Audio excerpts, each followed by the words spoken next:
I don't remember what put me in the hospital. A car crash? Maybe.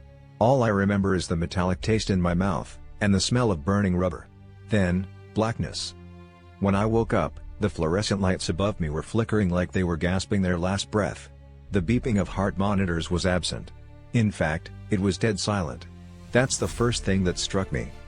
Hospitals are never silent. I sat up slowly, head pounding like something was trying to claw its way out. My mouth was dry. My gown was stained with dried blood down the side. I wasn't sure if it was mine. I called out. "Hello?" No answer. Not even an echo. I stood, feet cold against the tile. I reached for the call button. It was missing. Just a wire, snip. The cord hung like a noose. That's when I heard it.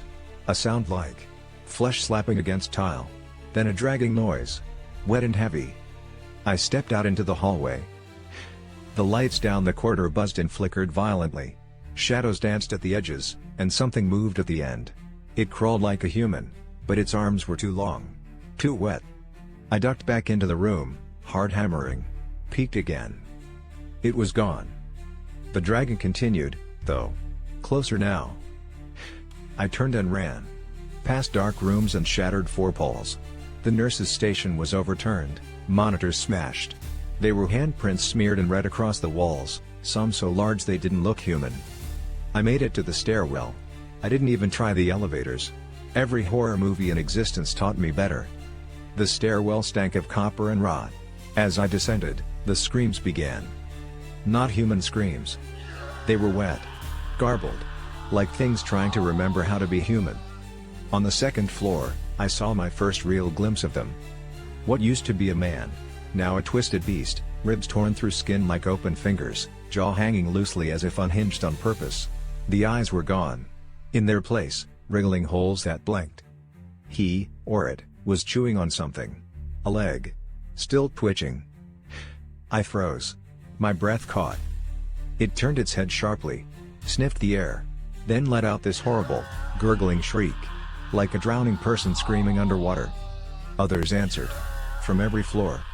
I bolted. Down to the basement. Maybe the morgue. I didn't care. I just needed to hide. The smell down there was unbearable. Like death had taken a dump and forgot to flush. I found a maintenance closet. I slipped in and shut the door. Locked it. Bit down on my hand to stop from screaming. They came. I heard them.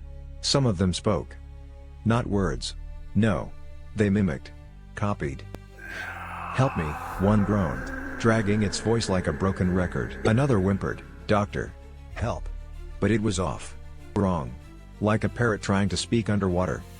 One scraped a claw across the door. Then they left. I stayed there for hours. Maybe days. Eventually, I crawled back out.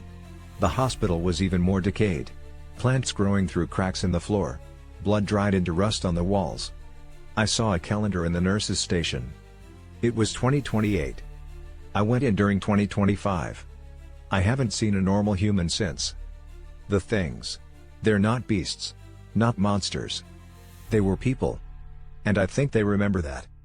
Because every night, one of them stands outside my new hiding place and whispers through the wall. "Come back to bed. Visiting hours are over."